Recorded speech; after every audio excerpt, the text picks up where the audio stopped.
Gorgeous, gorgeous. So these are my two tiles for later. We're going to bisque these because the test we're going to do on these requires them to be bisqued. So these are going to get set aside. I'm done with those.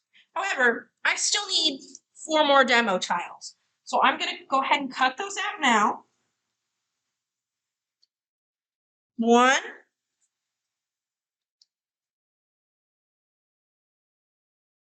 2,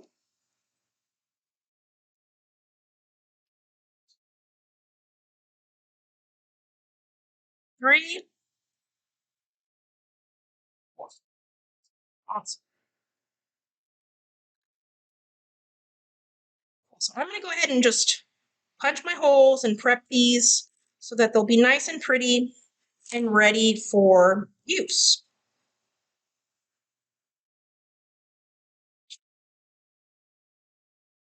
So if you don't have a hole punch like I do, this is what this is. And if I'm in class, you're welcome to use this. However, you don't need to have one. They're not necessary. There are other ways of getting a good hole without having that. So this is my fettling knife, and I'm going to show you how to punch a good hole with your fettling knife. So pick the point on your tile where you're going to go ahead and cut your hole. Leave a good amount of room because you're going to widen that hole. So we're going to start here, and just like this, we're just going to turn the knife. And as we turn the knife, I'm going to push the knife in slowly, just like a taper. It's going to slowly widen that out. So that'll create a nice hole. However, on the downside, it also creates a little blowout on the back. Now with the hole punch takes out that material, but with this one, it pushes it through. So when you've done that, make sure to go back to the back of your tile and just slice that off. Okay? Because what we're looking for is a nice hole. This is good, and I'll go ahead and do the next one just the same way. And I'm going to do it right here. This is where my hole goes. Twist, twist, twist, push, push, push. And as I twist, I'm pushing in. Boom, gorgeous, a good hole. And just like before, I'm gonna clean off the material on my knife. I'm gonna just use the edge of it to slice through like that.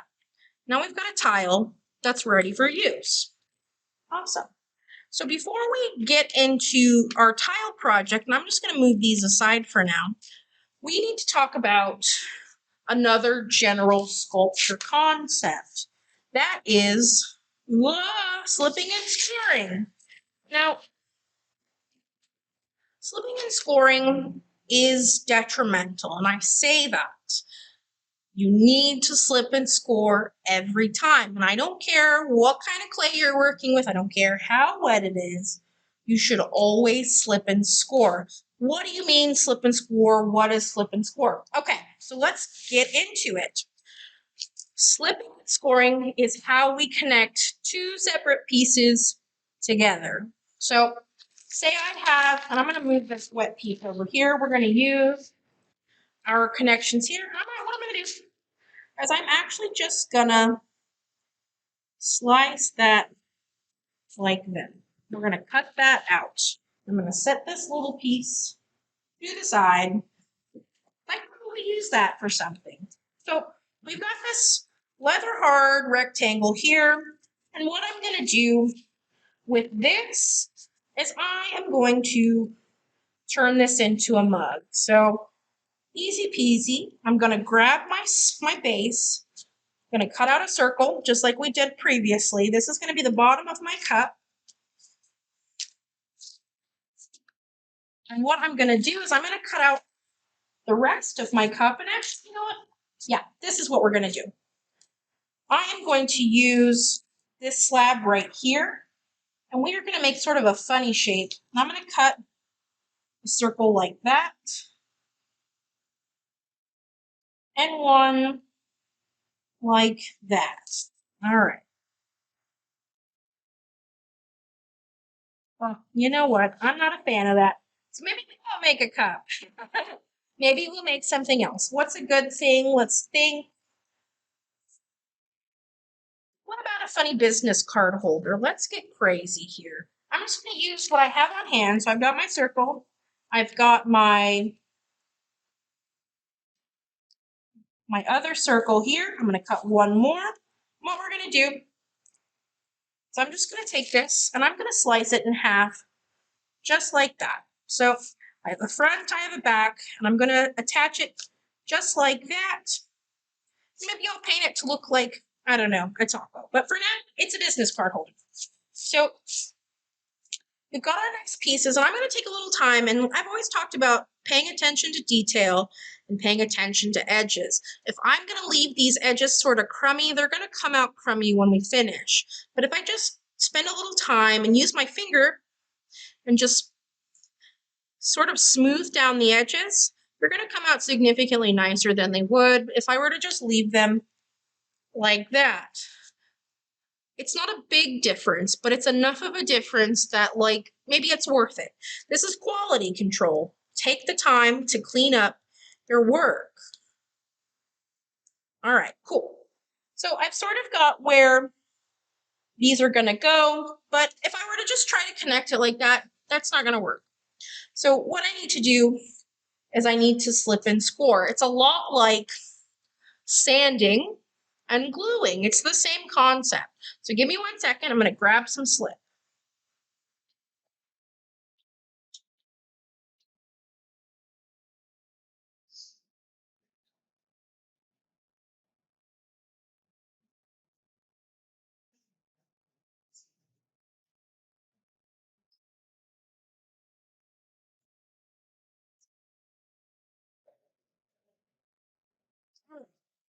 So here in the studio, we have slip already made for you, but making your own slip is very, very simple. You do not need to come here to have it. You can make some at home. So in order to make slip, all you've got to do is get a little bit of like this kind of clay, just regular clay, and put it in a glass of hot water. Let it sit maybe about till it just covers the surface. And then once it sort of softens the clay significantly, take a fork or something that can sort of like chop up and just break down this lump of clay until it's sort of thick and goopy. And what we're looking for, especially for home slip, is just something like this. And when we pull it out with our wooden knife, it's sort of like sour cream, right? Or yogurt. This kind of thick, goopy texture is really good for painting and connecting work. In the same way, when we get started on bigger sculpture, we might need a slip that's more forgiving. So here at the studio, you can't make this at home. This has to come here. This is essentially the same thing as that, with a special ingredient added to make it a little bit thinner, but also to make it adhere a little better. So this is called Magic Mud, and only lives here. But this you can make at home, easy peasy. All right, cool. So now that we've gotten this far, we need to connect the two pieces of our business card holder to our base. So what I'm going to do here is I'm going to take my needle tool and I'm going to scratch diagonally in one direction. And when I get done with it, I will show you what that looks like. So I'm going to scratch pretty deeply even. One direction. And then I'm going to do it again in the other direction. So I've got my first set of scratches, and I'm going to do the same thing going the opposite direction. So when we are done, what it should end up looking like is X's. They should look like X's. You should have a sort of crosshatch happening. All right, cool. So I've got one side scored. Now we have to do that to the same thing we're connecting. So if I'm going to connect my business card holder, I'm going to sort of make a mark here on my base where it goes, just so I know where to sort of do my scoring. And I'm just going to do the same thing I did with the top to the bottom. And I'm going to take, see how all this sort of like this crummy mess? We're just going to scratch that off and get rid of it. But basically, we want to create pores, pockets, because the biggest thing slipping and scoring does is it creates suction until we fire it, right? And it becomes whole. But without enough suction, without enough cohesion, chances are whatever you attach could just pop right off. So we want to pay special attention to this and, you know, give it the right amount of like procedure. So just like with anything, when you want to glue something, one side needs to get the glue. So I'm going to put my slip onto this side because I feel like it's a little more controllable that way. And I'm going to just place it on top of the other scores. I'm going to hold it there for just a minute. And now I'm also going to clean up my mess because I've got some thick slip here and I want it to be kind of nice. So I'm going to take my finger and I'm just going to rub it along the edge here. Now, if you've got a coil, for instance, we want to make sure that this seam, you can't see it. You don't know it's there. It's not a seam you know about. So what you can do to sort of make that a little better is you can take your wooden knife, and specifically this curved end, and you can just sort of dig in here and take material from the top half and compress it into the bottom half. That's going to clean up that seam and make that connection solid. And you're going to want to do that on both sides. Right, and I'm going to take my finger and just sort of clean it up a little bit. So I don't want any sharp bits. And another key thing to think about when construction is whatever is sharp when it's wet or dry, as soon as we put it in the kiln, it's gonna get sharp, 100%. So I'm gonna rinse and repeat, and I'm gonna make sure I finish up on both sides here. And hopefully by the end of this, I've got a nice business card holder.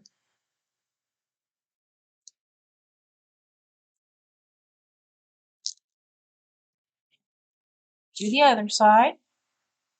We're gonna go scratch one way, scratch the other way, clear off the crumbs, get a little bit of slip, run it along the edge here, and then just like glue, gonna glue it down.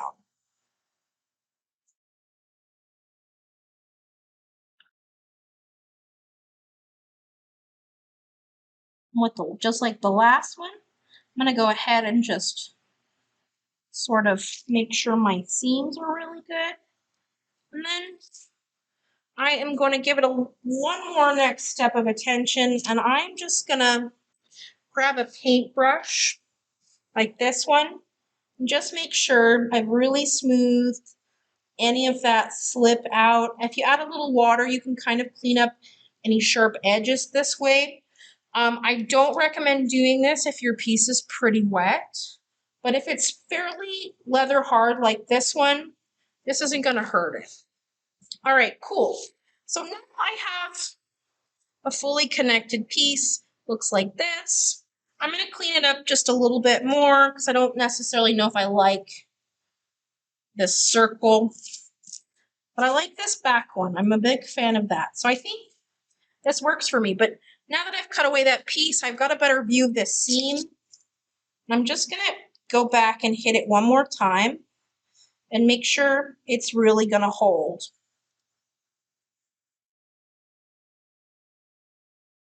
Just like that. And take a little slip. And I'm just going to smooth it down. I'm going to use the slip instead of water because I don't have any water over here. And since it's sort of damp, it'll clean up just the same. All right, cool. So that's how we slip and score. So whenever we connect things, we always slip and score. Doesn't matter what we're doing. So I'm just going to set that. Actually, you know, I'm going to get it out of the way. I'm going to put it over here with my rulers. All right, awesome. So let's talk about